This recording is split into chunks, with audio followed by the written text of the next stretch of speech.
Hello, everyone, and welcome to episode 122 of the High Sensitivity Gaming Podcast. Thank you for listening. If it's your first time here, we talk about video game and movie news as well as what we watched or played over the week. My name is Barry, along with my co-host. My name is Craig, again. My name is Craig for a third time. All right. And for the 122nd time, we're going to start off with the news. Always I good. liked that one. That was good. I'm actually kind of proud of that one. I don't feel so bad about it, actually. I mean, That you wasn't- should be. Some are better, some are worse. I like that one. Cool, I'll take that. All right. Craig, pretty much all I have is the Pokemon Direct that ended up happening on the 3rd. I wanted you to go through some of the stuff that you had first and maybe leave Sure. Pokemon to We last. can do that. So I only have 3 pieces of news. It's kind of a light news week, but some things that caught my eye. First and foremost, Steam now supports Joy-Cons, to which I say, What? huh? Yeah. Yeah. How does that here's- even work? I don't know, but here's the thing. Name me a game you would want to use the Joy-Cons on Steam. None. Okay, Okay, I can't name valid. a single one. Balan Wonderland. Balan Wonderland. I don't know how it works. I didn't look too much into it. I just saw that and I went, huh, that's kind To of be- interesting. To be fair, Balan's one of those games you could play on like the little half Joy-Con because 4 of the face buttons are all dedicated to jump. Sure. So It's Oh, true. that's right. That's right. No, give it credit. One button is jump and the other one is changing, right? Outfits. Isn't that Oh, what it you're is? right. Yeah. And then Yeah. I think another button is like the unique character like skill Oh, that yep. each of those stupid costumes have. I guess I underestimated Balan Wonderland. I really did. didn't think it was as deep as it was. I might have It's- to jump back in. It's a very like- complicated control scheme. Okay. It You is. need to make sure that you stay on top of how complicated. It's almost like a Dark Souls.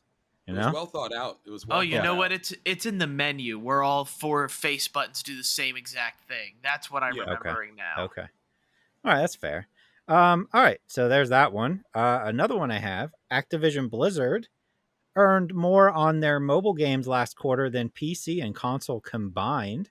So I know Wow. everybody has been complaining about mobile games and all that, but when you see something like this, I understand why companies push mobile games, right? I mean, they're making a killing off of this, and I'm sure a lot of it has to do with the Diablo Immortal. Even though people say how much they hate that game, it's still making millions and millions of dollars.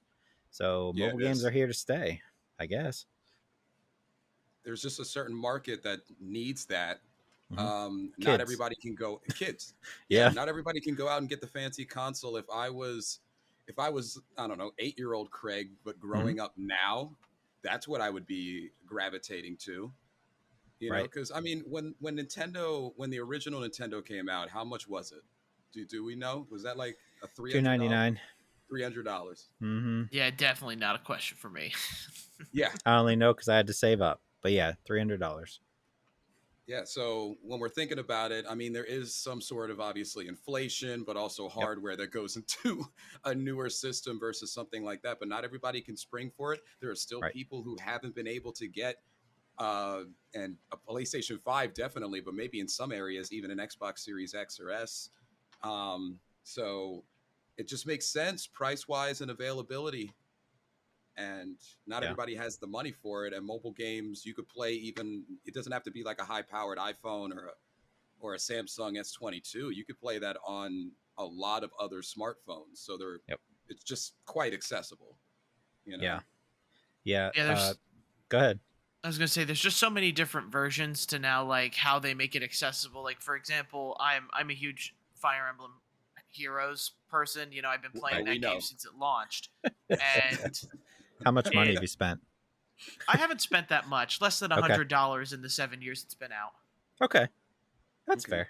Yeah, I don't usually spend unless it's a hero I have to have. But Okay. going back to the point is the fact that like this game like offers you like a high quality, a regular quality, and then a light data version is what it's called when you're first downloading it. And it's Okay. just like you can download it, I'm pretty sure, on a potato almost at this point. And you know, play it on your LCD, you know, toilet paper screen or something like that if you can get it to run. Can I play it on So- my Palm Pilot? I wouldn't be surprised at this Okay. point. It has to be like a Color Palm Pilot. It wouldn't be like Yeah. the black and white one. But it it's I think it's also ease of access. Like these phones Yeah. now are just always in our hands and we're always doing Yeah. something with it. And if you're playing a game on it, it's just as easy as, oh, my credit card information saved on this. I can just press submit and get what I want from what I'm playing. Where in a video game, I have to physically be at home with the console playing it. And same Yep. goes for the Switch. You need Wi-Fi though. Like, yeah, you can take it around with you, but you need Wi-Fi in order to buy things. But these things are just connected almost all the time. It's that Yeah. how easy it is. I can buy my future 5-year-old son his 200 loot boxes at the restaurant because I'm Yep. To we're keep there. them quiet. Yeah, exactly. Yep.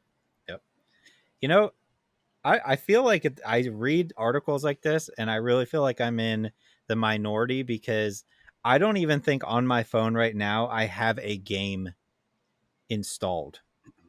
Like, I just don't play games on my phone.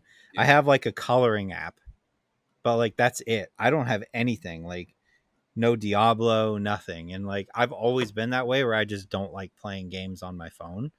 I think the longest I played a game on my phone was like PUBG Mobile. What about For, like- Pokemon Go? Did you ever play that? I played it for like a month or two. Okay. But that like was when it. came out. Yeah, right when it came out. But yeah, I just don't, and I must be like 0.0001% at this point of people. Well, Yeah, I gotta me too. ask now too, with like Yeah. Craig C. Like, what do you have on your phone? Like, do you have mobile games on your phone? So I go through phases and I don't know what it is, but part of me when I'm sitting around doing nothing and watching TV, I feel like I should have a game on my phone. So like I'm the weirdo that like will try some type of whatever is in like the top 10 Yeah. in the store. And I'm like, well, obviously enough people are playing this. It must be fun. And I'll usually get into it for about a month and then I'll stop. I'm also a guy that I'll have like a crossword puzzle, like, or because I feel like I need to be productive if I'm watching TV because I'm just a weirdo. So I'll feel like I'll have those type of games, but no game lasts more than a month or is sometimes even as short as a couple sittings. Yeah. And then I delete it. I'm just not I played Clash of Clans back when that was popular. I did that for a month. I had some Marvel games too. But that was more Marvel like Puzzle League. Yes. Yes, I had a group of guys and we would all do that. It was almost like having like a fantasy football group, but like a group for that, and Yeah. it created some camaraderie amongst us because we all had something in common, even though we were from different walks of life. But I don't do that anymore. I don't play the games on that. I mean, we got all the systems, and I can't play mobile games like I used to. Yeah. I did play Clash of Clans. I forgot about that for a little bit. But yeah, that'd probably be the second game that I played the most besides PUBG. Even like you would have thought like Apex, right? When that came out on mobile, I downloaded that and I was like, oh, this is the thing I'm going to play constantly, right? I think I played it twice because it's just like it's too much for a phone, trying to play a battle royale like that is just too much. So I don't even know how that game's doing anymore on mobile. I haven't heard anything, so I'm assuming it's probably not doing great. Yeah, I don't think it's probably doing crazy good either. But again, it's that ease of access for people who like want to play Apex all of the time. You now have that option. So Yeah, I think that's more what it's going for. Because for me, like I can say the 3 games I have installed are they're all like Barry. Barry would play these games. It's Fire Emblem, Pokemon Go, and Nier. Yeah. Those are the 3 games that have only stuck with me. I've played a lot. I tried to play a lot of like those Arc Knights, Fate's Fate Grand Order on your phone, but all those games seem to be too predatory on the fact that you need to be spending money in order to get anything in them. So those 3 games I feel like don't require that much money from me. So. I think I'm still scarred from when I was a kid and like right at the height of like people were just starting to get their own cell phone. I think I was like almost graduated high school, but there was always like this fear from my parents, like, don't you purchase anything on your cell phone, right? So even Mhm. now, when I look at it and I'm like, oh, this is like $4 and it just gets tacked onto my cell phone bill, I'm just like, oh God, don't do that. It's like burned into my brain not to Yeah. do it. So Yeah. if anything is not free, I'm just like, I'm not even going to touch it. Yep. No, It's yeah, weird. that's a good point because I do remember a time like that. I only remember it as well, the free brick break game, and then Yep. once you got past level 5, they're all like, "Oh, you want the full game? Buy it," Yep. that kind of thing, and then not doing it. So Yep. I guess that makes a lot of sense. Yeah. Maybe the younger generation obviously didn't have that. So like it's different for them. But like, I don't think I've ever bought a game like that costs money up front on my phone Yeah. ever. Like I've played free games and paid in the game, but like never like a $5 game. I just don't do it. Yeah. Which But makes sense. anyway, the last one I have has to do with GameStop and their NFTs. If you guys have heard about those going around, Mhm. so GameStop started up an NFT area a little too late, in my opinion. Right? NFTs are kind of, I wouldn't say tanking, but on the downward trend here. They are. And they're running into some issues where they're not just selling like JPEGs of certain games, they're selling something that is actually somewhat playable, either through your crypto wallet or on their GameStop website. The problem is that they didn't get permission from the indie developers of these games. So Oh. they're running into some. I don't know if there's any lawsuits coming, probably, but people who've bought maybe some NFTs that have a playable element to a certain game, and then the indie developers are like, "Hold on, we never said this was okay." Just seems like a bit of a mess here and a disaster from the get go with this GameStop NFT thing. I don't want to say like. I hope it's not like a last ditch effort for somebody like GameStop, but it's definitely not a good look. How do they keep finding ways to top themselves? I don't know. These, like, they have not had a good decade. I'm Uh-uh. going to be generous and just say decade. And I mean, just, they got saved by the Wall Street, right? When they everybody did. was buying their stock, They Barry. They did. saved me, baby. They Yeah. saved me. Yep. Yeah. Yeah. Oh my. Can you believe that was like was that 2 years ago already? Like Yes, 2 years? because I kick myself every day because distinctly remember Barry coming into work and being like, "Hey, I bought some GameStop stock. You should probably do it too." And I went, "I don't know anything about stocks." I missed Oh the train. man. I know Barry was on top of it. I was like, "I don't understand stocks. I don't want to do it." Should have done it. Should have done it. $4 a pop, baby. 2 years ago. Yep. It's Wow. back down to normal at least from like, and let me make it So- clear, none of us are financial advisors. Please do No. not take anything we do seriously or anything like No. that due to legal reasons. But yeah, it's kind of calmed down now. I think it's like at $38 compared to the 300, Yeah. the amount of insane money that was there 2 years Mhm. ago. Not there Yep. anymore, but good for all those people. So do you guys think, like, I feel like we did this, Barry, you and I believe, I may be thinking incorrectly, but I feel like at some point on the podcast, we may have predicted how long GameStop would be around. But what do you think the shelf life is on GameStop as a company? You still think it's going to be here 10 years from now? I think the problem I'm seeing is, especially like now, when you mention Yep. like this NFT trouble stuff, there's enough in a lawsuit to bankrupt a company because GameStop Yep. isn't doing well. That's been No. proven as well. It doesn't help anybody that it doesn't help GameStop where consoles are becoming harder like to get and harder to sell. And Yep. also like I browse Reddit a lot, and a lot of the times too is GameStop wants you to buy these bundles that have $100 gift card, 2 games, a second controller, Yep. and PlayStation Plus. And for a lot of people, that's how they end up getting their console because they need that stuff. Where other retailers are just kind of, if we have them in stock, you don't have to buy a bundle or anything like that. I know that kind of in that sense, GameStop is kind of forcing you to buy more than what probably It's you predatory. want to. Yeah. Yeah. But is. if you want a PS5, that's what GameStop wants you to do. And I think that's definitely soured their image at this point. Yep. I could see them start going to be an independent sort of thing. Like you can still wear the banner of GameStop, but you're in like you should be independent now at this point. Like you pay for the banner name and that kind of thing. I think Mhm. that's the direction they may have to eventually go, just because it just seems like every month at this point there's something with layoffs, something with a CFO or COO or CEEOO times two squared to the power of five, Yep. like resigning Right. kind of thing. Mm-hmm. So it just seems like they're on a downward spiral. Do I think they could still be a thing in 10 years? Sure, but I think the business model has to change. Yeah. What do you think, Craig? I don't know if I want to be that. Well, you're not being that generous with saying 10 years. You're Oh, saying I 10 thought you years. didn't But want to be that guy. I was like, be that guy, no, Craig. Be Yeah, that be it. guy. no. I like your answer, Barry. I just want to kind of have the controversial Mhm. answer. I'm in no way a businessman.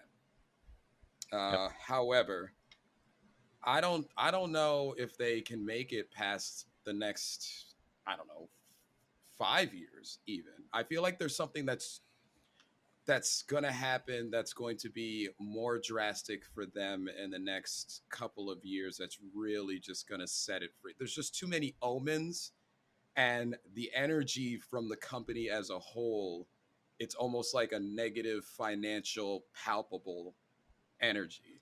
Yep. And that's just how I feel, again, just clarifying, I am not a businessman. And I know it takes certain things it takes a lot. It's a lot easier for a company to just go down in flames than it is to build a company. We all know that. Mhm. But I just got this feeling that they're not going to last half a decade, Yeah. in my eyes. I would say I look at it as a couple, was it last week or the week before, where I brought up the percentage of people who are buying games digitally on the PlayStation, right? And it was just an astronomical number. And despite what we do, where we buy physical, that's not the case with a lot of people. Most people buy digital. And when I look at other retailers, like I was just in a Target today, right? And from the last time I was there, and their movie section is even smaller now, right? And it's just Mm, like just new releases. I think of like a Target, Walmart, Best Buy. Trying to think of, those are like the top three I think of where they can afford to cut out a gaming section or minimize a gaming section when that business not necessarily dries up, but like it's not what it once was. And it's obvious it's not what it once was. People aren't coming in to buy games as much. Whereas GameStop, that's all they sell. So yeah. I think you're probably right as far as like 5 years.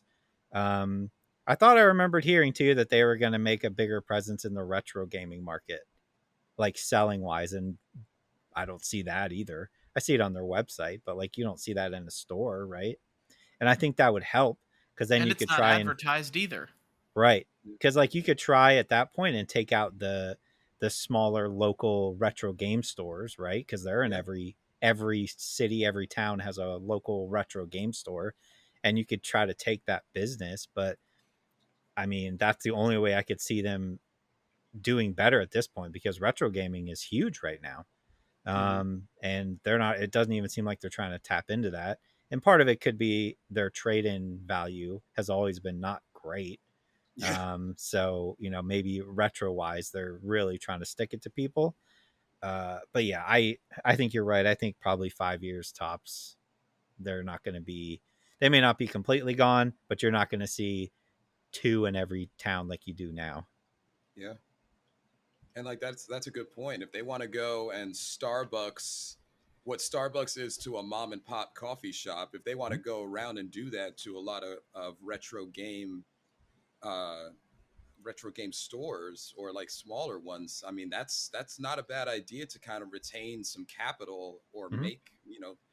make your stake in that portion of the business. But if their hands are tied in that avenue and they're not even trying to go that route, like I don't know what they're doing. I just Yeah, don't. It's just, but I can feel the bad business decisions from here. they're You know, reaching. They're just like grabbing at yeah. random things like, oh, let's see if the NFT works. Let's see if the retro gaming works. I Mhm. don't know what else they have left to reach to, I honestly, don't at know. this point. Nothing. Yeah. Yeah, that's those are the three I had. So we can do the Pokemon. Pokes, Pokemon. Pokemon. Pokemon Direct from the third here. Yeah. Craig, do you want to go over more of the details and I kind of fine tooth comb it, or how do you want to Ooh. do this? I feel like so Barry.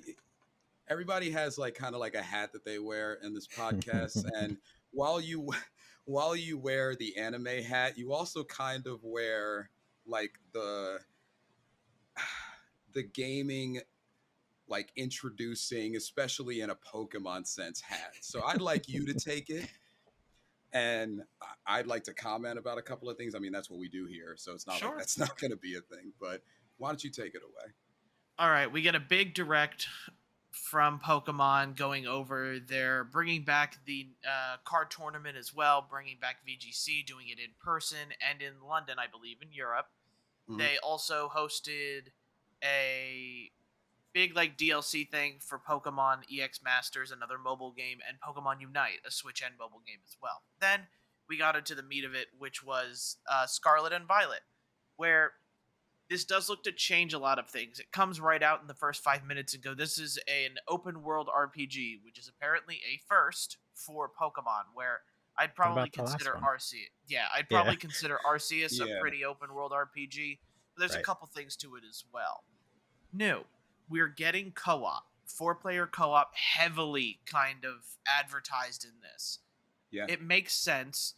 The co-op in Sword and Shield was like this 4-player dungeon boss type thing. You go through a bunch of mini bosses to get to a legendary to make it faint and then have a chance at catching it. And I believe this is what they're building on from that point. So you will be able to do raid battles still, but also be able to play with your friends. How far each of you can go in a separate direction, I really couldn't tell you. That'll be an interesting thing to test out. Also introduce new Pokemon. There's a bread dog. I don't know, but it's cute. Like, it Yeah. legitimately is very cute. That's what Pokemon's good at. It takes place in Spain. The region's name is Paldea. And the biggest thing here, and I guess sort of there's two big things here. One, I'm going to guess here that it seems as though the legendary Pokemon are going to be available to you earlier than Endgame, which is what the old ones are. They show off a lot of footage of the trainer riding, gliding, climbing with the legendary Pokemon, and they say in the Mhm. trailer this is going to be like it is your tool to explore the world. And if that is the case, I think we have to see these tools implemented earlier than at Endgame, where it Yeah. shouldn't be using the Pokemon ride system like in Sword and Shield, where you like go to the map and you pick what you want. If they truly want this open world RPG experience, you should be able to glide and do all of this with a Pokemon fairly early in the game.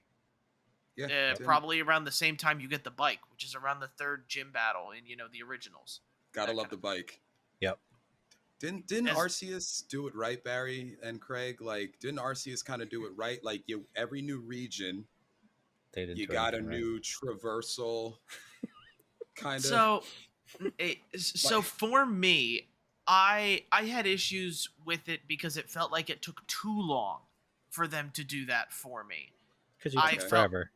Yes, because I took forever. I 100%ed Yeah. the Pokedex. Yeah. Like Yeah. I do understand that it's a little bit frustrating for me to not get to certain Pokemon because I don't know Fly, and then I got to get 20, 40 hours into the game in order to get Fly to finally fly. So if they are preaching accessibility like they say they are, Right. this needs to be available earlier. They mention in this that there's 3 branching story modes, where one is probably the gyms, which are now non-progressive or not progressional, I should Yeah, you say, can do where 'em you can face at them any however point. you want. There's no rhyme or reason or to tell you which gym to go to first, so it should be adaptive to where your Pokemon are. Next up is going to be then probably a Pokedex, where you're completing the Pokedex, most likely. And then the third one, which is just me guessing, I have a feeling it's going to do with the new I'm not going to say it right, and I just watched the trailer less than like 30 minutes ago. Terastal forms. I'm pretty sure I nailed it there. You did. It looks to be a big change to Pokemon, as every single Pokemon can do this, and it can also change their types. It makes especially in competitive Pokemon, it makes a big difference. Certain Pokemon have special forms as well, so there's a lot going on in this game. It looks to build on what Arceus was bare bones for. It's trying to build up on that next portion of things, which I have to applaud them for, because again, we're getting Scarlet and Violet less than a year later from Arceus. Yeah. So I just hope the game does not come out as buggy as Arceus did, and I just hope they are. I hope this is a true grow to form about what this formula could be. I think they have something here with the Arceus one, but it needs to be good. They took their next step with Arceus, which was what was nice. They tried out some things. They got a lot of great reception, and now they're trying to move it into the future of Pokemon, which is great. Out of all the things that they're changing, and Barry, we heard you list off like a bunch of awesome things that we can expect. There's still one thing that they need to get. Uh-oh. Why do we not have voice actors? I was literally sitting here about to say the same thing. They have so much money. Yeah. Yep. They have all of the monies. They have 85 million GameStops worth of money.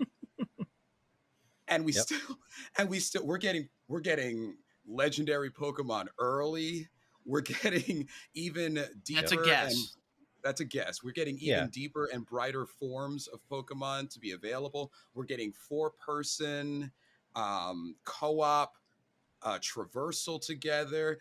How many times, by the way, speaking of together, how many times did they say together in that trailer? They are so proud, and they should be, about how Pokemon does bring people together. But like, I don't want to jump away from my point, because I think this is an angry point for me. But they can't pay like 6 people. They couldn't pay the lady who was in the trailer, the lady who actually was speaking during the Violet and the Violet portion and Scarlet portion. Actually, she had a great voice. They can't just like throw her $50,000 and just say, "Hey, can you voice like a lot of the female leads in this, please, for us?" Just get some voice actors. You know, just get it. That's my hot take on it. Craig, I'm glad you were thinking about it with me, because this is like they are so beyond rich. It's not even funny. They could do whatever they want with the game, and we'll still buy it because it says Pokemon on it. Yep.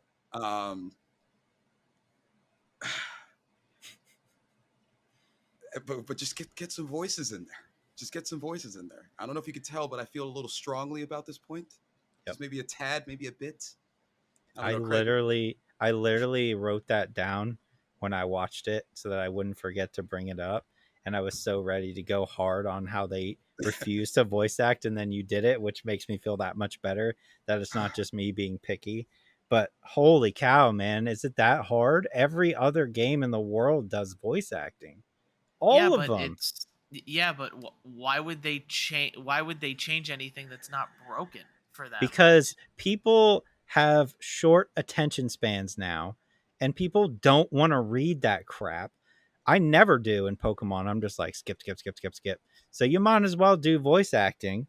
I mean, it's just ridiculous. Any game that doesn't have voice acting, I automatically am judging it from the first second I play the game. I'm already a little bit upset. That I'm like, really? So like, it sours my taste on games so quick. And the fact that they just refuse to do it is just mind blowing to me. I just don't understand their reasoning. I mean, there's a bunch of indie games how many indie games come out a year that have it? You know, where it's a small budget, small team, 15 people to 35 people banding together to create a video game, and they take the time and energy and effort and love, to put that into their game. Are you saying Pokemon doesn't have love in it anymore? Because I'll agree with you. I'm saying that they have reached a specific point where they can release whatever they want. We've seen how many of our favorite musical artists, you know, like, I don't know, what's a good one? Fall Out Boy is a good example. Sorry for any Fall Out Boy fans, but Fall Out Boy reached a point in their career. Crap, you're gonna I was When gonna they say started now a part of releasing, our audience is gonna hate us. I It's love fine. Fallout Boy. I played Fallout Boy when I was taking a shower before this podcast. So let me make that clear. But Yep. but it was Infinity on High. It wasn't their new stuff. Yep. So, but like you see it in a lot of different art, a lot of different artistic depictions, whether it be something like music, video games, whatever. Is like eventually you do hit a certain point where you can put out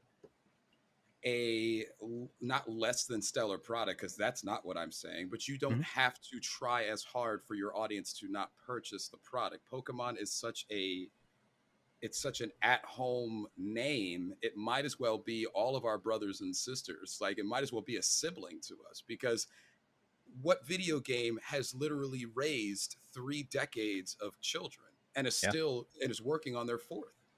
Am I right? That's the right math, right? Yeah. Yeah, it's probably right. Yeah. Pokemon has raised 3 decades of children in different generations and has found a Yep. way to do it. And now they're like taking that next step. So like we're gonna buy it. We bought something earlier this year that had Pokemon already in the name, Mhm. So I didn't expect this tangent to go this way, the way that it did. It's just, I know that for me, as a person who played like waited for the startup of the Game Freak, and then that silhouette of the trainer in the Pokemon Red and Blue, I would like them to further my experience with Pokemon by just giving me something that I'm used to from all of my other top tier games that I spend the same, if not more, money on. You Yeah. know, it's Yeah. that's my point. Now, not to take away, there was a lot of good stuff that was mentioned and shown. It got me excited. I wasn't as excited as I was when I saw this recent showing that they were able to give us. I'm excited about a lot of things, really. That multiplayer, um, just the world being modeled after Spain, which is a beautiful country. Like, it's just, there's a lot of things they're doing right. I think what Craig and I are trying to say is there is just one thing they can still Yep. do if they Yep. wanted to make it a more immersive experience, because that's what voice acting does. Yeah. You know, You ju- Barry you Barry you I'm literally good with said all my reading. points. Barry's I'm good good. with reading.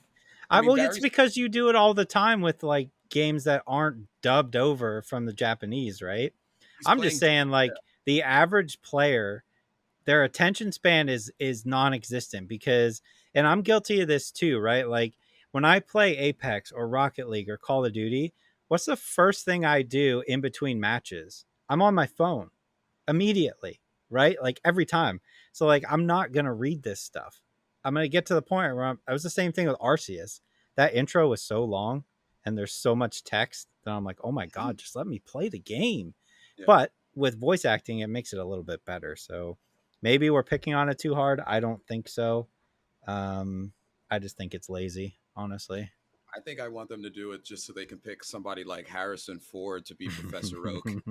That would be my pick for That would be Professor cool. Oak. Now, what if they did it in a style like Breath of the Wild did, where your major characters got voice acting, but a lot of your minor characters did not? It's not an excuse anymore. So, I would take so that would you, over so nothing, you though. take that criticism over to Breath of the Wild as well, and the I Zelda do. series as a whole? I do. Okay, I'm Yeah. just making sure that it Yep. carries over. You know Two, my feelings on Zelda. I do. I Yeah. know particularly your feelings with Breath of the Wild, and I Yep. share a lot of them. But Mm-hmm. I guess because I've been raised with it, I don't see. I guess I don't see it as a need for those games, and I'm not Right. sure why.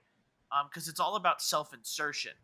So, like in Arceus and in Pokemon and in Zelda, I'm making up the voices in my head because I'm playing all of the actors myself. Yep. I'm Yep. the star. I'm the man that decides their You're fate. the main character. Yep. Exactly. Yep. I'm the main character in an anime. So Yep. that's It's not I a get deal it. breaker. No, It's not. I Yeah. get it. It's for me, I guess I don't see that they need to do it, but maybe I see where it would be nice for people to have that. Yeah. Especially considering, and also you guys make a good point too, where it's the games are now all about accessibility. And if you want more people to play your game, why not make it so maybe people who have a hard time reading text can Yep. hear the voices in games? Mhm. So, that you guys bring up a good point. They are also they aren't adapting to the accessibility train that a lot of people have brought into gaming now. And maybe it's because it's old and they are stuck in their ways and need to, grow. But It's Nintendo, Yeah, you know even though what? it's not Nintendo. And like Yeah. the last thing I'll say about it is, and I'll use a recent example that just came out, and I know they're different games, but Xenoblade Chronicles 3. Mhm. There's different things you could say about the game, positive and negative. There's a lot of positive for me. And one of the things that I'll tell you is I'm dedicated to the characters. You know why? Because 60% of what is said in the game has a voice to it, like 60%. And it makes me love the character more. Now, I can't tell you a single gym leader that I care about in any of the games, except the ones that I've witnessed personally when I watched the Pokemon television series, and Yep. Misty had a voice, And and Brock. Brock had a Yeah. voice, and Sabrina had a voice, Yep. and Erica had a voice. Lieutenant I connect. Surge, Yep. Lieutenant Lieutenant Surge. Surge had a voice, and it was Giovanni. yes. Are we just Yeah. going to name all the gym leaders? We should just Yes. name all the gym. Yeah, and Lieutenant Surge had a voice that sounded exactly like it should. It Mhm. was the voice that I made up in my head too when I was playing the game on Game Boy.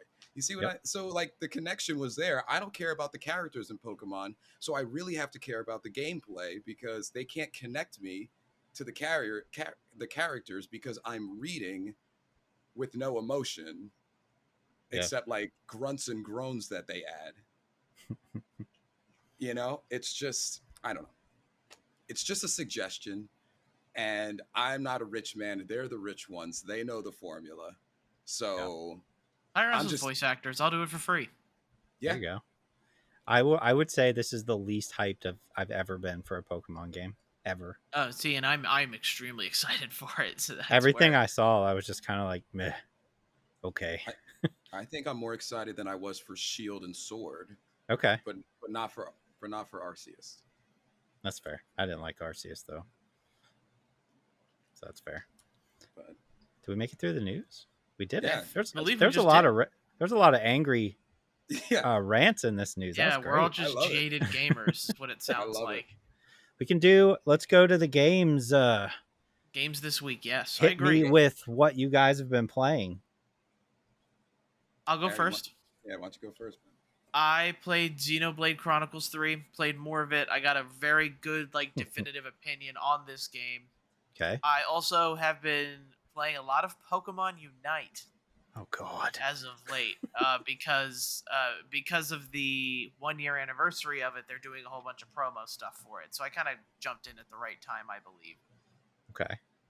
Craig. That is all I played. Are you sure, Yeah. Barry? Because it sounds like there's one more game. He's not sure.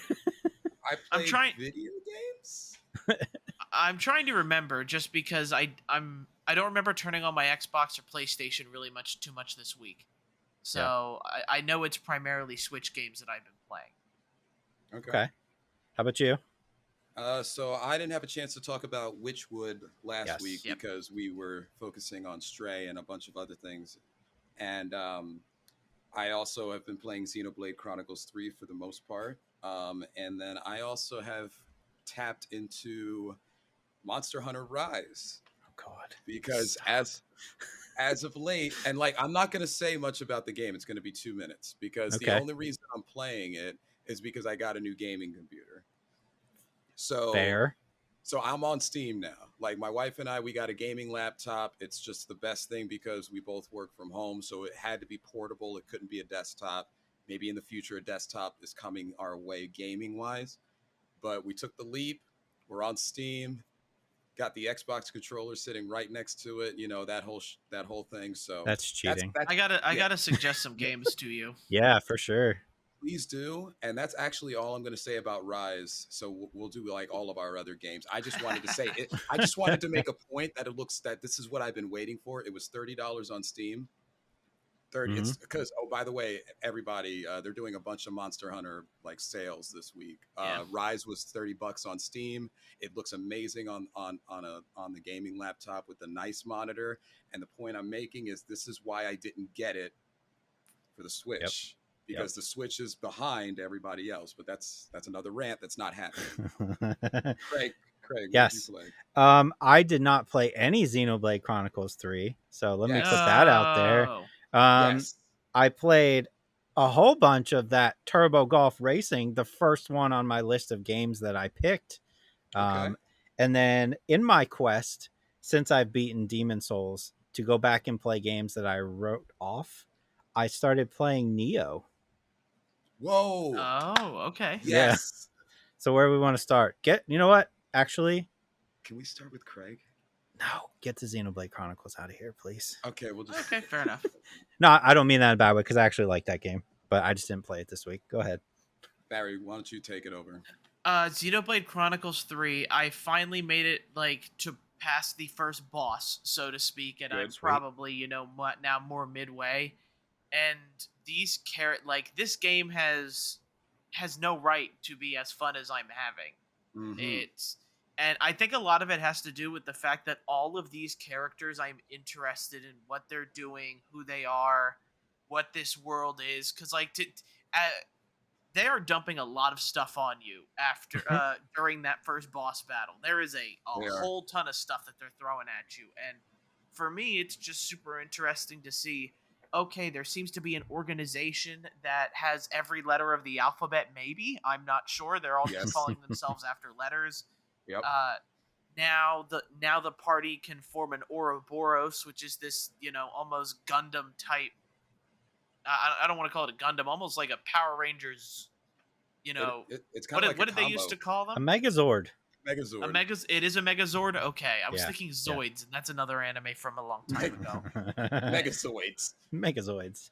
But yeah, they combined to make like this With a machines? Megazord. No, It's like an organic god combination, or like Yeah. what's like a Okay. yeah. So they Look, join there are still a themselves lot together. of questions. Yeah, there's still a lot of questions with it for sure. Oh god. But Super anime. I Yeah. really like all the characters. I love like Noah and Mio, or I think it's Mio. They like their chemistry with like they're fighting, like they're so close to killing each other, and then they Mhm. start to realize what they're doing, like you gotta stop. And I was really like I was so into all of what was going on, all the cutscenes, all of the fighting stuff. I was all for it. And now I'm starting to learn more about Uni and starting to learn more about Lands, and now there's Tyon, and now Lands is my there boy. and then there's, to be fair, I know, Craig, you don't like Riku, but Hate them. they're not that. I don't know. They aren't in the story that much for me. Yeah. Like, they're a little tidbits in there, but Mm-hmm. what do they Just become wait. more important, Craig? Don't tell me that. It's just a tad. It's just a tad. It's They're fine. I'm there. just skipping everything anyway, so it won't matter. They'll become more beneficial though, so it kind of helps. But they're there. Okay. Both of it, or I don't know if you got to the second one. You know the second one because the Yeah. second one is with the other group. Yeah. But yeah, I really want to know more about these characters. Like, they've all come from pretty harsh backgrounds, therefore giving them a story that, is interesting and worth telling. So I am all for what Xenoblade 3 is doing. I think the combat, while like I'm not the biggest proponent of the auto sort of attack, there's so much more going on the screen that Yes. you like I can't help but pay attention to my positioning, pay attention to who I'm controlling, pay attention to when my auto attack is finished so I can auto cancel into one of my moves in order to make my Mhm. super get like further. There's so many mechanics going on that the combat isn't boring, it's engaging. And Yeah. that's saying a lot, considering that an auto attack game I don't think should be this fun, but it is. And It is. the story is intriguing when the moment you take out Rex from Chronicles 2, I'm all in for it. It Yeah. seems like the moment you take all the fanfare out of Pyra and Mithra and actually tell a kind of a serious story, like it's amazing what that does for the storytelling portion of things, and Yeah. how like more engaging this game is than two. Yeah, you make a good point. And like the story's great. There's certain things that are just mesmerizingly good to me. You know, the fact that it's two warring nations, everybody is born with 10 years on their clock. You either give the 10 years fighting and you actually survive To to die. then to die, or you die, but no matter when you die, you supply your country, your warring state, with the energy to continue fighting. And it's about six people that don't have to worry about that anymore and what they have to go through. And there's like a pariah sense in there. There's racism between the two Mm-hmm. warring nations, and there's just so many things going on. And what they do correctly to not get you bored with auto attacking, because that is the boring part to me, is they keep introducing mechanics. If you guys keep playing, by the 6th hour, they're going to introduce something else, and it's going to be another button press in battle. And then 8 hours later, there's going to be a cutscene, and your characters are going to learn something else. And then you could do that. You think you're cool with just being Ouroboros, where they're going to keep going with it. Trust me, because I'm in like hour 30 or 35. They keep going, and they're still teaching you stuff. And I think while that sounds like a lot being said, it actually helps when the primary mode of attacking is the auto attacking, which turns a lot of people off, like myself, and you guys aren't the biggest fans of it either. Yep. That's why I didn't want to buy Xenoblade Chronicles 3, but what they're doing is they're keeping me with the characters, with the story, and actually with the gameplay. And there was a couple of battles where I was fighting a boss, and it felt like, you know, when you had that one friend who was really good with King from Tekken, and in order to like one shot a friend in Tekken with King, you had to do like all of his wrestling move combinations, Yep. like basically in succession. That's the closest RPG wise that this feels at this point in the game. They keep just putting all of these different button things that you need to do, or just ways to keep you engaged in the actual gameplay. So it's a thumbs up from me. I'm glad I bought it, and I'm quite impressed with it. And it looks, and like we said last week, because I believe Craig and I chuckled at this, it looks good for a Switch game. Yeah, for It sure. looks good for a Switch game. So You're not wrong. I enjoy it. I just didn't go back to it this week is all. I'll go back yeah, to it though and skip through all the cutscenes just to make all you guys mad. Yeah, do it. yeah, that would make me mad. That would absolutely make me mad. And you know what? After you skip those cutscenes after the first battle, you're not going to understand what's going on, and you'll stop playing. Yeah, probably. At this point, though, I'm almost determined just to try and beat it without watching any cutscenes because I think that would be hilarious. That would be hilarious. And Right. then No idea what's afterwards, going on. I'll try to explain the story. Yeah, right. And then Craig and I will let you know how close you are to Yeah. the thing. How funny would that be? That would be funny because this game relies on cutscenes. There are like Yeah. set pieces. There are like 15 to 20-minute like drawn out cutscenes. It's Don't you think though that a game like story driven games, right? And this is one of them. Don't you think they would take away the ability to skip a cutscene? Because some games do, right? Like some games force you to watch these cutscenes. It always surprises me when games like this allow you to.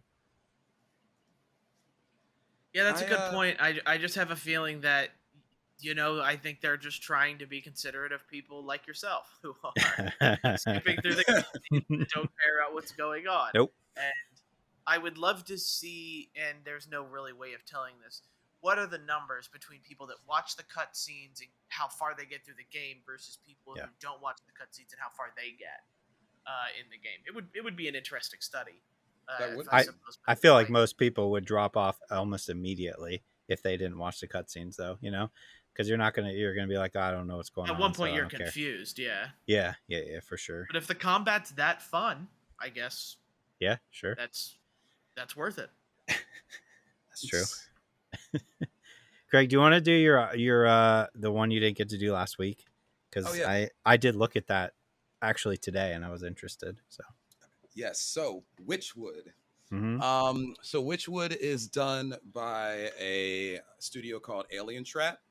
I don't know much about what they release other than Witchwood, but it's basically, if you ask them to describe it, it would be kind of like a RPG fantasy crafting game. All right. That's a So you lot. start out as you start out, maybe take out fantasy, but at least just anyway. You start out as a witch who wakes up from this trance or like blacked out. She doesn't know where she is, and she meets this black sheep, billy goat kind of thing. And it's basically kind of like a supposedly like the devil, or at least in like a sense, a demonic kind of figure. And what you have to do in the game is you have to get a certain amount of souls back from different animals in order to free yourself. And there's like a fair maiden who's asleep like Sleeping Beauty. You're supposed to save her by trading the souls to get her, right? Where this game excels and why I like it is it plops you into this cleverly drawn world, and it's crafting. You're a witch. You have a book of spells, and there are things that you gather to either propel you through the game, do whatever combat you actually need to do, which is essentially crafting the thing that the monster that's trying to kill you doesn't like. And you go to these different spots to try to collect the souls. It's humorous. Every single soul is representative of an animal. So I think like the first four, it doesn't ruin anything for you, but you have to collect like the snake soul. You have to collect, a bear soul. And it's borderline. They use kind of like a Brothers Grimm take in addition to a fairy tale take with each of the characters. Like the snake one, you go to find him. The snake is running this big, like like amusement park kind of thing, and he has everybody in a trance, and you have to figure out how to get people out of the trance and then get the snake's soul. It's perfect because despite the fact that I've spent 5 minutes explaining it, it's such a simple game.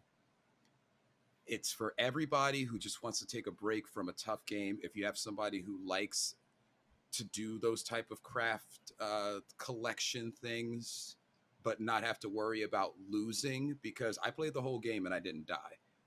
You have a 3-heart Zelda system, and if something hits you, you lose a heart, but you can heal yourself, but you don't get into much combat.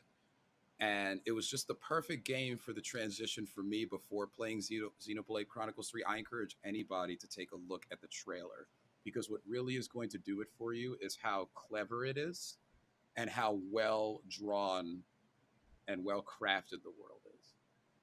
It's called Witchwood. You take the I out and you put the Y in there. That's how they made that. But it's such a small. It's probably a 10-hour game, maybe 12 if you like to walk around. But there's different zones. You learn more about the world around you. There's a forest section. There's a snow section. There's all those type of sections, and you just basically walk around and you just try to find and craft all the things that you need to progress through the game. I recommend it. Isn't it on PlayStation Plus too? Isn't it? It's on PlayStation Plus.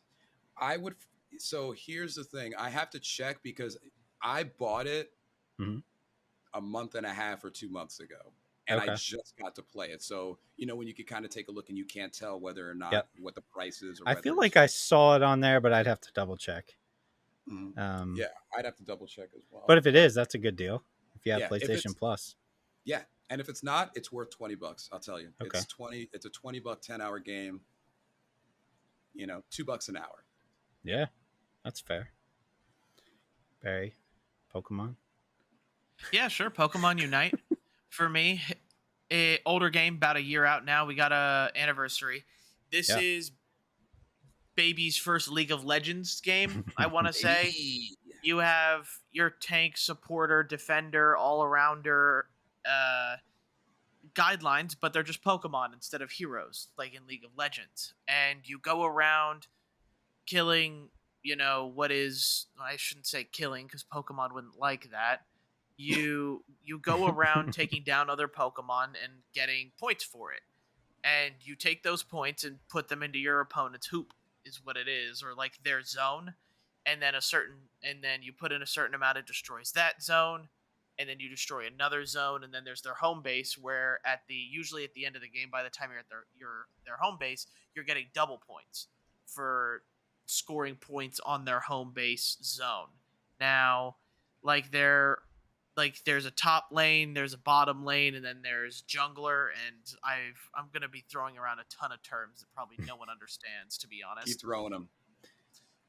But it is a fairly simple game to get. I think the tutorial is well thought out, and I also think that right now is kind of the best time to play because they're giving you a ton of free Pokemon to play as. You log in daily.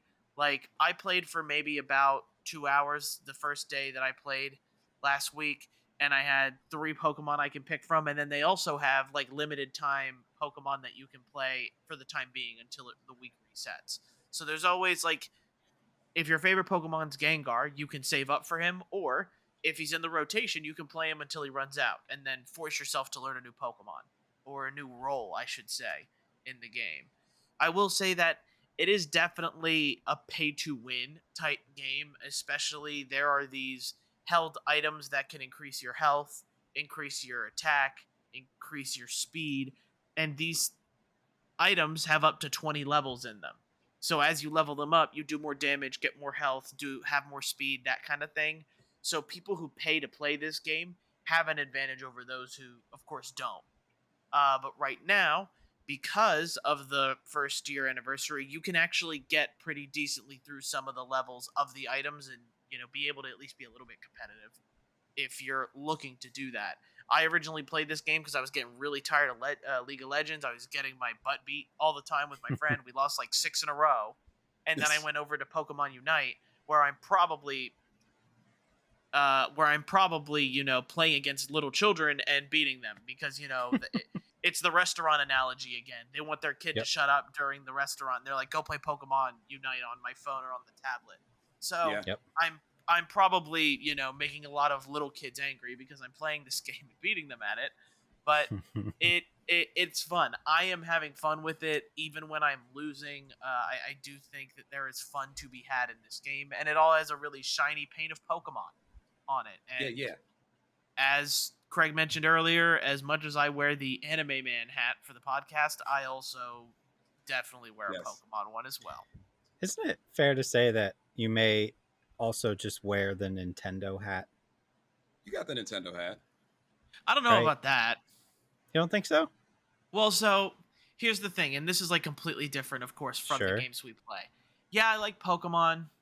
I like Zelda to a point. For Pokemon Fire Emblem for sure. Fire Emblem for sure. Like, I love those franchises. I really don't play Kirby too much. I really don't get into Mario too much. Okay. I was gonna say Kirby was a bad way to start. Like, you don't like. I really Mario don't play Kart, Kirby. Smash. You have the Smash hat. I do have the Smash hat. That is for sure. Mm-hmm. But like, that's also like a combination of Nintendo. I'm not sure I would necessarily count that.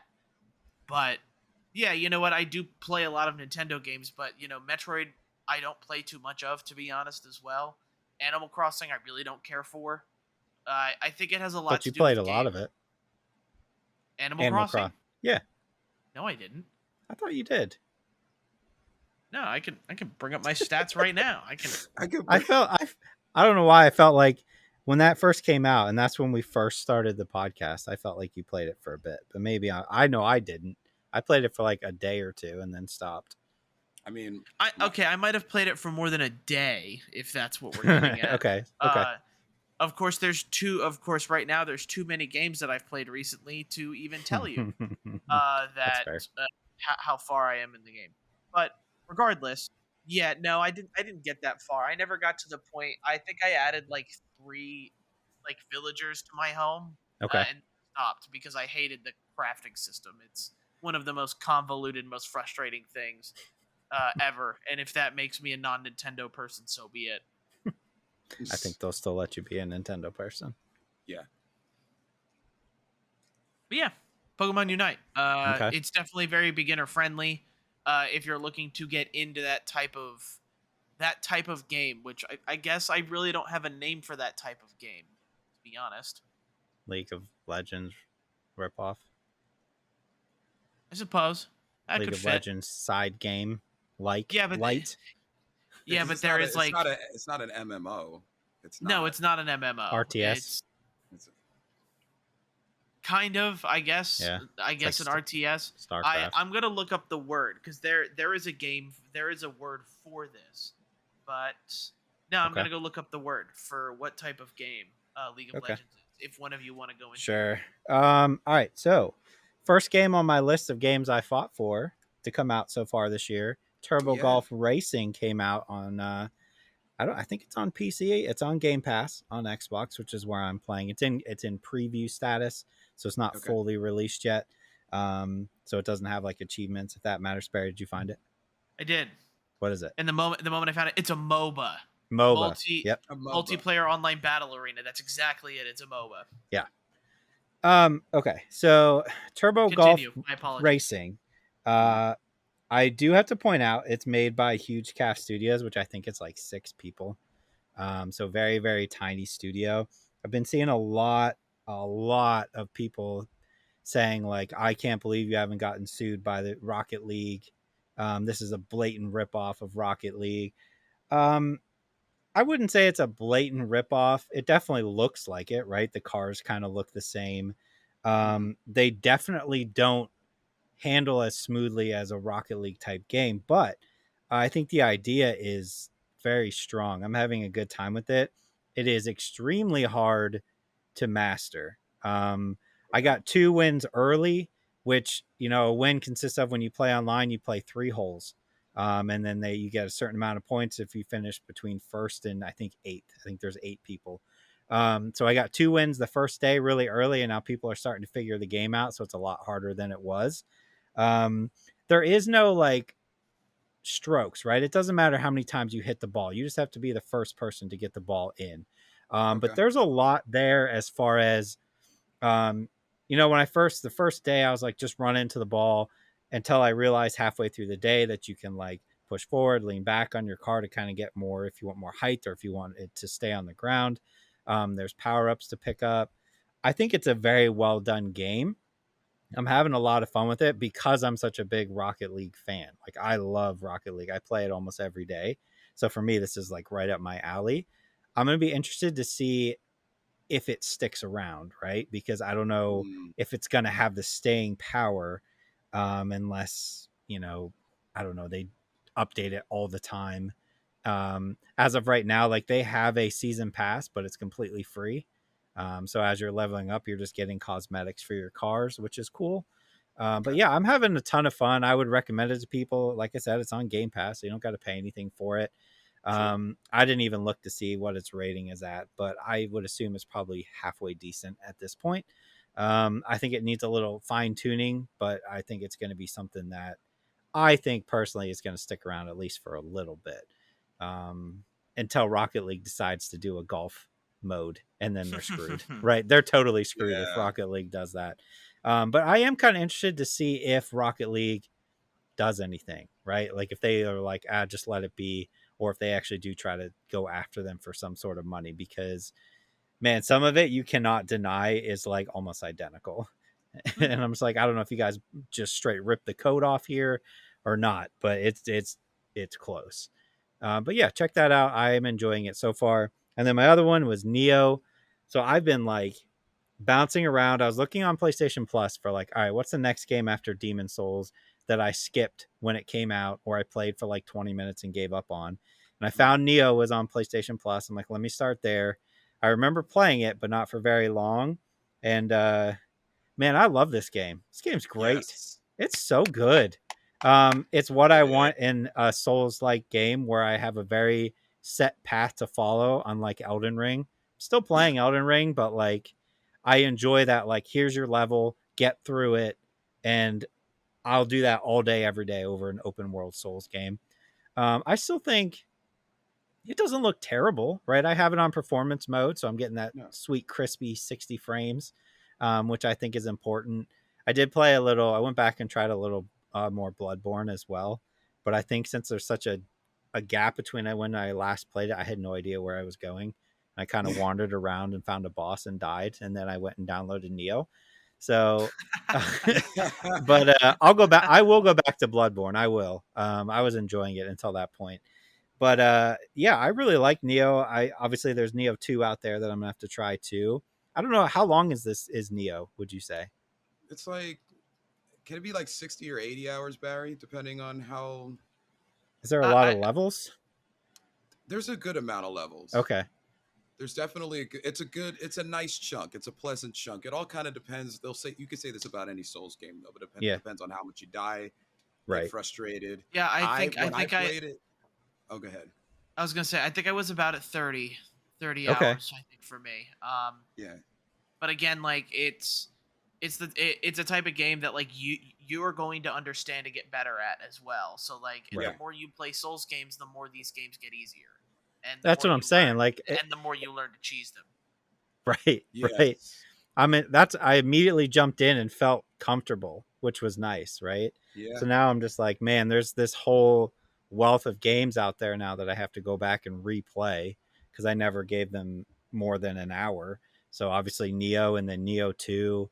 I already tried. Sekiro is. Yep, I was gonna say. Sekiro. that's on my list. Yep. Ooh, that's such a butt kicker. Sekiro does not play.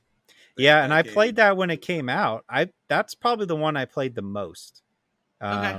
I played it for I want to say like 4 or 5 hours before I gave up.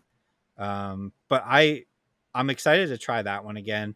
I was just looking for I'm like what's on PlayStation Plus that I can try, and Neo's on. I don't think Neo 2 is on there, but yeah, I think I'm definitely going to stick through this one for sure. This will be the next one I beat, and then I'll probably go on the hunt for Neo 2, and then maybe Sekiro, because I feel like if I can get through Neo 1 and 2, I'll be ready for Yeah, Sekiro, right?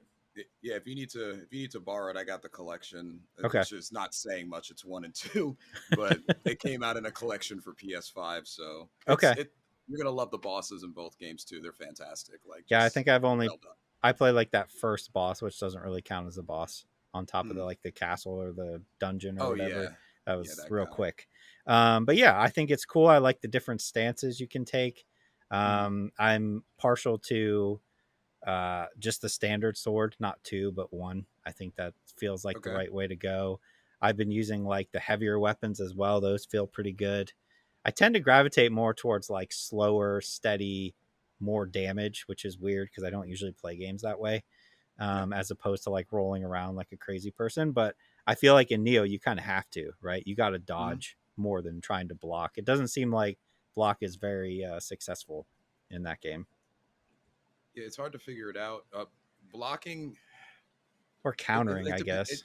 it really depends on the enemy, and there's certain Yeah. times Neo throws you in like a very tight walkway where you can fall off certain sides, or like something could be damaging, so it's kind of hard to time that. Right. But it's definitely a play style to get used to. But I'm enjoying that I have a whole new list of games to play again now. Yeah. In between the newer games coming out, which isn't a whole lot right now. And on a side note, somebody was putting up like, I know it's not until next year, but somebody put up the old intro for college football, since we're getting college football next year, right? Yeah. And man, the memories of like the EA Sports coming up and then the intros. Oh boy, I can't wait. I'm so excited. Nice. Man, I did not know how ready I was for that until I heard that old intro and I went, oh boy. And I got Madden next week, and I'll be telling you guys about that. So And how bad it is. Yeah. it'll definitely be called Pass Interference 2.0. I have a feeling that's what it's going to be, but we'll get there. But yeah, that's all I played. So we could kick it to the movies. Cool. Movies and TV shows. For me, I watched the finale of Blackbird. Yes. And I watched the Apple TV movie Luck Okay. from Blue Sky Studios. And I'm not going to say anything about it. I have been rewatching Game of Thrones because HBO Max updated it to 4K, like Dolby Vision, so it looks so much better.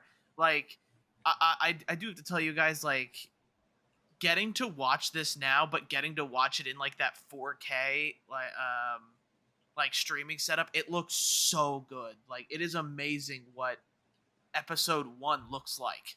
just Oh, I because can't even it's not, imagine. streaming from, HBO and that kind of thing. It is Right. it is such a good upgrade for it, and I find myself really enjoying Game of Thrones right now. Of course, by the time I get to the last season, we'll see how I feel. But regardless, I'm enjoying my time Yes. binging it right now. Before House of Dragons. House of Dragons. Yeah. Yes. How about you, Craig? So I watched Prey, Yes. and I watched I think it's technically titled They/Them. Yes. Me too. Tho- oh wow! So yeah, let's talk about Oh, look at those. you Oof. two. Man. Yeah. Okay. And anything else? Those are the two main things I Okay. did. Yeah. I watched those. I also am all done with Blackbird, and I won't go too into it because I haven't finished it yet, but I'm 4 episodes into Sandman on Netflix. Oh, Oh my I'll be god. starting that soon. Oh my god. gonna be starting that. But soon. anyway, okay, what do we want to Ooh. start with? What do we want Uh, to start with? let's do the TV show Blackbird. Yes. First. Okay.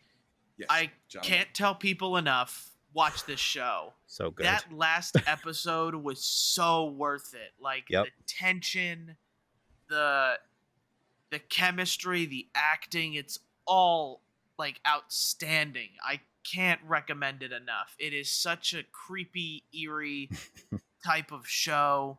Yep. And like the whole point of like Jimmy, he wants to like get out to see his father before he dies, which is kind of like the surreal thing because it's played by Ray Liotta, I think is his name. And he Liotta. died in real life. Ray Yeah. Liotta? Yep. Ray So Liotta. I didn't know if they were going to if he was going to show up in the last episode or not, because I didn't know how filming went or not. But the ending is just this really, really like crafted, like beautifully, I think, ending. Yep. Okay. And I can't recommend it enough. It is Yep. such a good show, and now that you can binge it, you're not left thinking about it. You can get like your full appetizing of Blackbird all in one sitting, and it's only 6 episodes. It's a limited series, Yep. so Okay. watch it while you can. Because Craig's with me here. I can't recommend it enough. I loved the show. Yeah, it's done so insanely well. It's right up my alley because it's dealing with serial killers. It is 100% an Apple TV show because it's first and foremost a whole lot of talking, right? But in a good Mhm. way. Like every scene is like there's tension, and like you said, like that last episode is so full of it, and you're like, oh my god, what's gonna happen? Oh my god, you know what I mean? Like him trying to figure everything out, and I don't want to spoil anything, but like, man, incredible. I think like this is kind of these are the shows that I look at and I'm like, man, Taron Egerton, right? This is his I won an award TV show, right? Like if he doesn't get one for this, and I don't know the name of the guy who's playing the serial killer, but he should be nominated for one as well, because even at the end when they show the picture of what they look like in real life, it's like spot on, right? It's like dead it's on. really... So yeah, I like you said, cannot recommend that enough. It's short, about 6 hours. You're in and out, and just wonderfully well put together TV show. Okay. Paul Walter Hauser. Okay. Is his name. Yep. Is Paul Hauser. I'm pretty sure is probably how you pronounce it. Mhm. He absolutely deserves some sort of award Yeah. for how he plays in this. He is such and he plays such a good serial killer and this is apparently inspired by true events. They do mention that, and I honestly do wonder if that's like the voice that Paul put on for him, if that's what he sounded like as Mhm. well. It is just this eerie creepiness that only like I think a serial killer could give off. Yep. Because like there's the whole point of him is that he's very innocent in a way, and that it all comes together perfectly. I really do love the last episode. I couldn't help but tear up at the ending a little bit. I didn't cry. Let me make that clear. I didn't cry. Just a tear, one single tear. No, Got not a one little single teary. tear. Got a little teary. Yeah, little water in the eyes. Maybe Did you do the you're sitting there and you do the I'm fine? Did you do one of those? I think so. I think I might have. I'm Like fine. you don't see anything. What are you talking about? I'm not crying. You're crying. Yeah, well And maybe done. we talk spoilers in a future Yeah. future episode. But man, watch it, please, Yep. please, please watch it. Yep. Craig, let's talk about Prey. Let's talk about Prey. This is, man, I wish if we were a fully uncensored podcast, I have the perfect way to describe this movie, but I won't do it on here. I'll do it off air for you guys. Okay. But I'm a huge Predator guy. I love Predator. It's Same. so good. I can watch the original, well, 1 and 2. I can watch those all Yeah. the time. Now, those other ones, I can not. I can do without. Alien versus Predator. Was it like Predator Requiem? There was that And weird then one with Adrian Brody. Predators. Predator. Yeah, there's that Yeah, they one. just had an S on it. But I'm gonna say that this one, nothing will replace the first one for me in my mind. Like, I don't think Yeah. there's ever going to be a Predator movie better than that. But this one's right up there for me. I don't know how you feel, but like, It this was is a this is a good movie. it was pretty good. Yeah. It was pretty good. The premise was nice. Yeah. It was almost a period piece, kind of Hmm. like, but a period Prey piece, which I don't think I could say like 5 times fast. Right.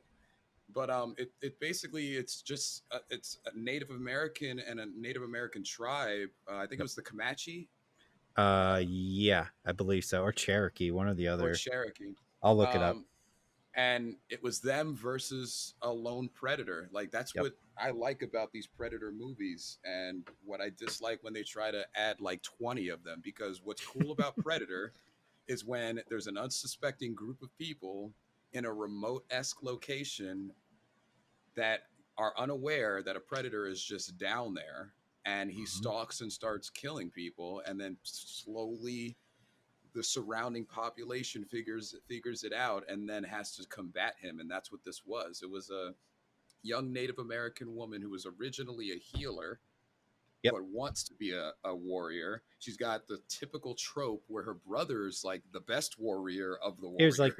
like the head one, right? Like the He was war like that. chief. Yeah. Yep. And she was trying to, I forget what the terminology was, but she basically wanted to get her rite of passage to become Yep. the warrior, which required you to kill a A predator. reasonably large Yeah. predator. Yep. And as the predator that gets dropped in the beginning of the movie is just kind of taking in all the flora and fauna and realizing that he's the best thing, which is every movie.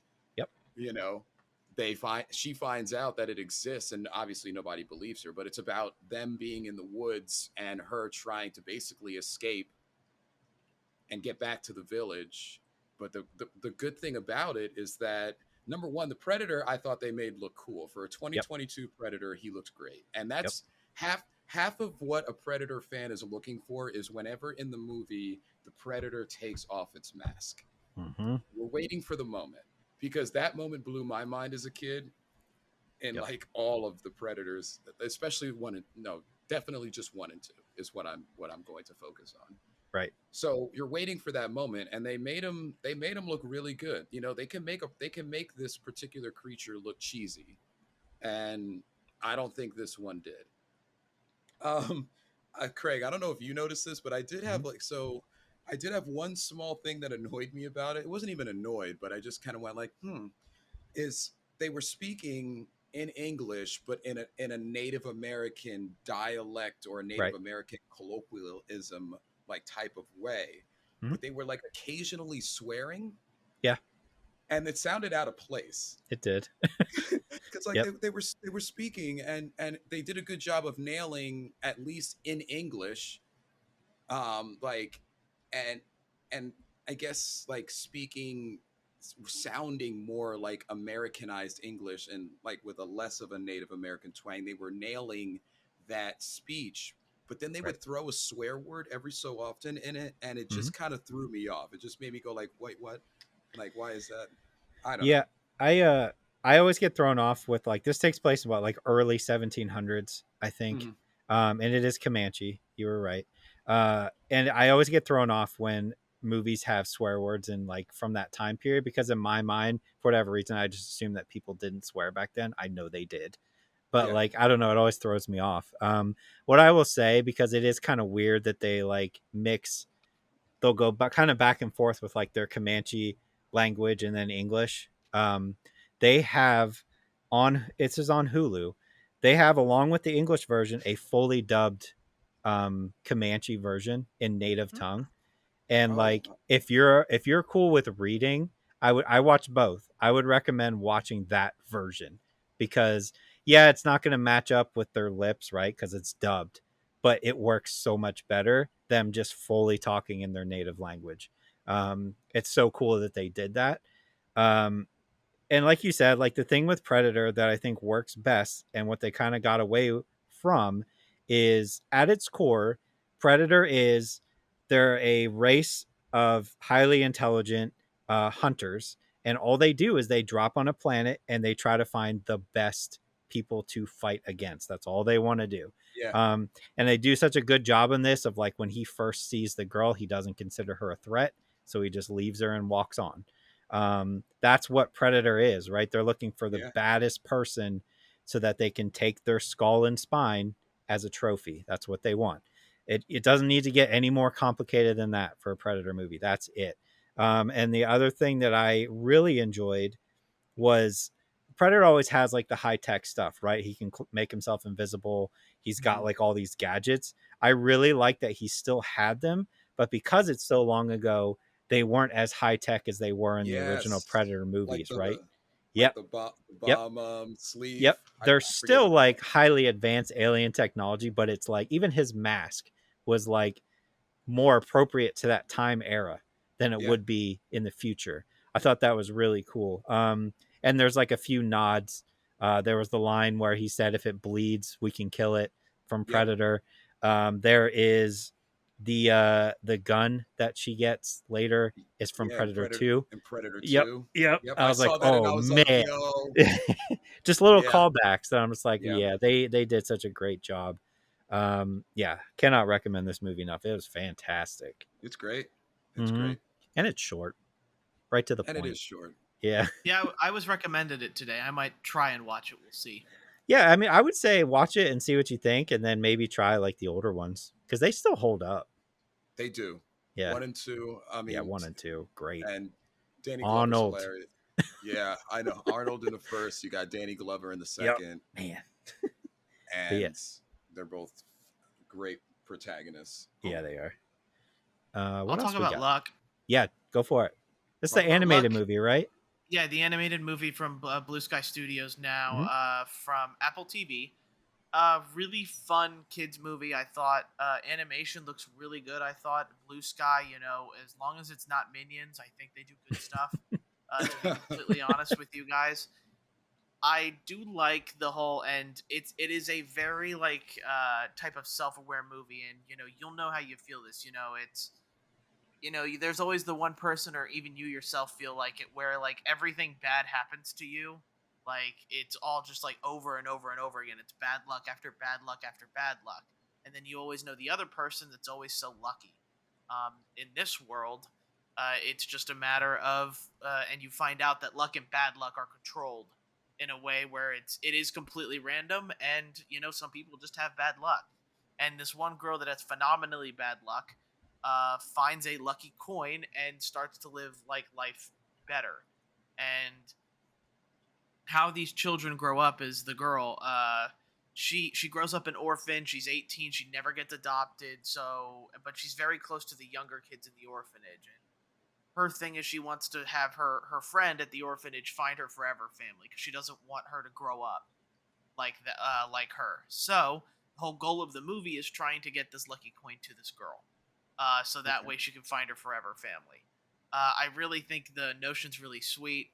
The animation is really good, and I don't know, it's one of those movies that like feels so based in reality that like you yourself can put yourself in her shoes or in any of the character's shoes and go, oh yeah, I get it. Uh, in how like the one character's luck is just so bad, and it's like, oh yeah, that's me. I'm that person. My luck's Yeah, that bad, kind of thing. So, I know I'm on an Apple TV kick apparently, but apparently. Yeah. Luck is a really good children's movie. It's not so much a sing along. There is like one like dance sing along kind of portion of it, but it's not crazy intrusive. It's more about kind of the story building of it all. And I think it's a good animated good movie. You know, Barry, I will fight anyone with the fact that the first Despicable Me is a very good movie. So wait, you don't think Wait. Despicable Me is the first No, movie's I no, good, I or you think do? I think it's a very good movie. No, The I first like one. Despicable Me. Yeah, I Just like not Despicable Minions. Me Yeah. 1, and then Yeah. not It's like- I'm not a particular fan of the Minions Yeah. or Despicable Me, 2 through however many they're on now. Yeah, that first one, man, I love that movie. I mean, it No, created I think the first one's good. Yeah. It's and crazy good. It brought the Minions to popularity, which Yep. they were later able to monetize. Yeah. To death. Unfortunately. Unfortunately, Yeah. I still have that on my list to check out. There was Yeah. so many things that came out this week on streaming. It was like overwhelming. was. So I had to like pick and Yeah. choose where I was going to go. there was a lot. Speaking of streaming, and also to tie into yours, Barry, speaking of a musical number, Craig, They Them. Oh yes, There is a musical number in this horror There is- movie. there is a musical number in the horror movie. It came out of nowhere, It did. and It's so weird. but it brought, I don't know, it made me feel good about the characters. It but did. It did also just come out of nowhere. Yep. Um.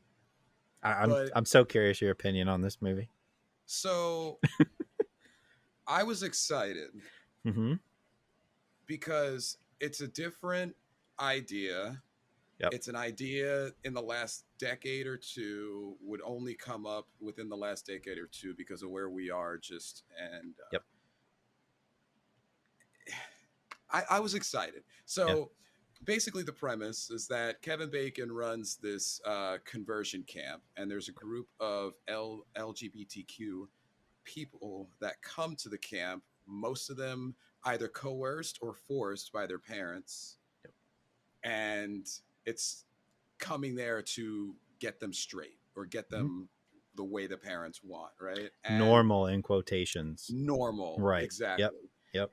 And to be honest, a lot of them come there minus one or two characters already comfortable and knowing who they are, which is one of the sad things about these camps. So it brings there's a lot of different, it definitely gets your feeling about these camps in a specific way, because from the get-go, I was like, oh my God. So Kevin Bacon smiles in the beginning. His small group of staff smiles in the beginning, but you could kind of tell there's a sinister nature, and it's just there's a murderer somewhere killing people off. Yep.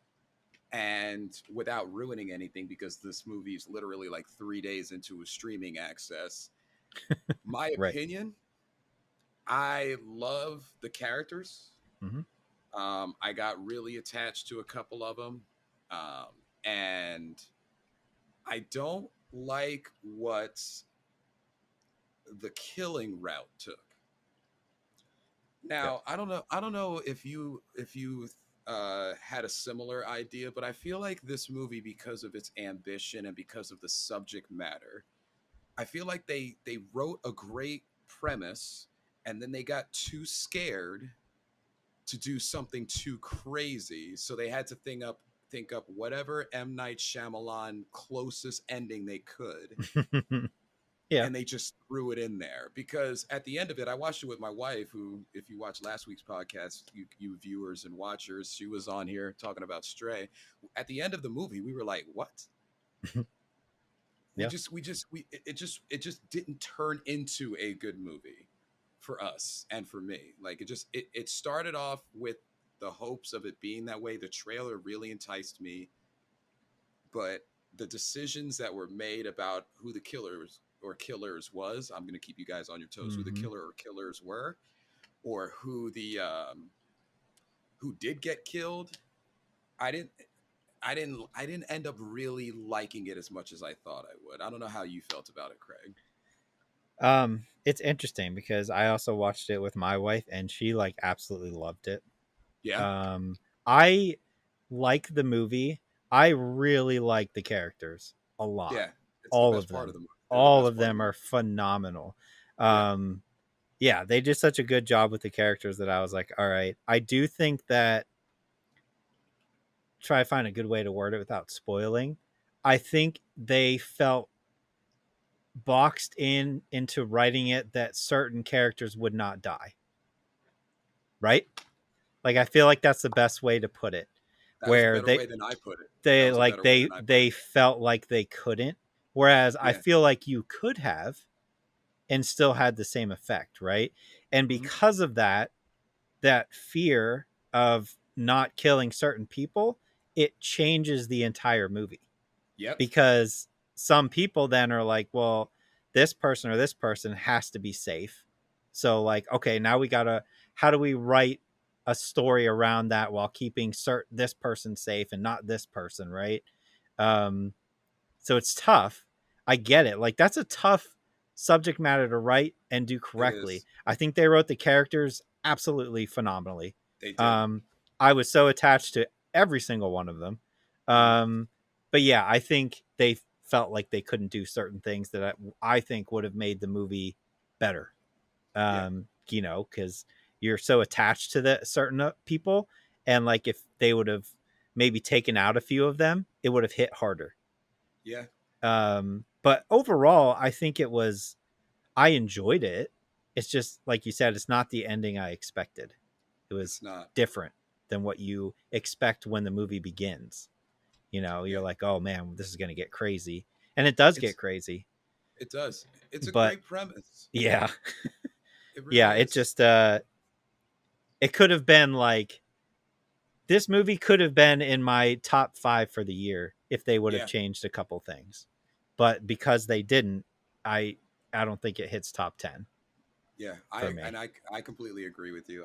Yeah. I'm just gonna double down on, like, I like the way you put that point, and I'm gonna kind of double down on the fact that I just think that they started with this amazing concept.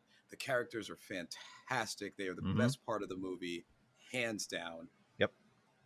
And I think that they just, because of the type of climate that we're in now, they had to cross their T's and dot their I's Yep. with how, with like, kind of like, well, not kind of, like what you were saying, which is like is who makes it through the night, Right. so to speak, and who doesn't. And I think that's what stifled the movie from reaching a top 5 of the year. Yeah.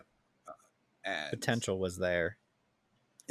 it's still, by all means, it's still worth a watch, Oh because yeah. in the first 10 minutes you're going to fall in love with the cast Mm-hmm. immediately, and then you're going to love them throughout the movie. Yep. They're great. And it does do a good job before mainly the killing starts. It does a good job bringing up issues that we should all think about. Yep. As well, and that we should all consider. Yep. And that's where it hit home for me and my wife as well when we were watching. Yep. And definitely worth a watch. But Yeah. you know, it's 2022's and we're on a podcast, so we have to be critical about movies. So like We you do. know, We do. you know, so we have to. We do. We have to. So All right. Last thing I have is Sandman, which I'm not going to spoil anything because you guys haven't watched it yet. So we'll have to do like spoilers once we all finish it. yes. All I'm going to say is, without spoiling anything, if you take the creator of something, in this case, the creator of the comic, right? And you give them free reign to make a TV show exactly how they see it in their head, you are going to come up with a phenomenal TV show like Sandman. That's literally all I want to say. You know, like that doesn't happen where like the author of this, you know, they sell the rights to make a movie or a TV show and then they're not allowed the access. This is what happens when you allow them to be the director. They know in their head how it should look. So why not let them do it? And then the people who have read the comics, which I have not, are going to look at that and be like, this is exactly how I pictured it would be. I think the casting is phenomenal. And I'm only 4 episodes in. I think the story is great. It's different and it's weird, but in a good way. So once you guys get all like caught up and we finish it, we'll have to talk about it. But like, I am Yeah, for absolutely sure. loving this show. It's great. For I know sure. they don't have a tier list for best trailer of the year, but it has to be the best trailer of the Yep. year. Yep.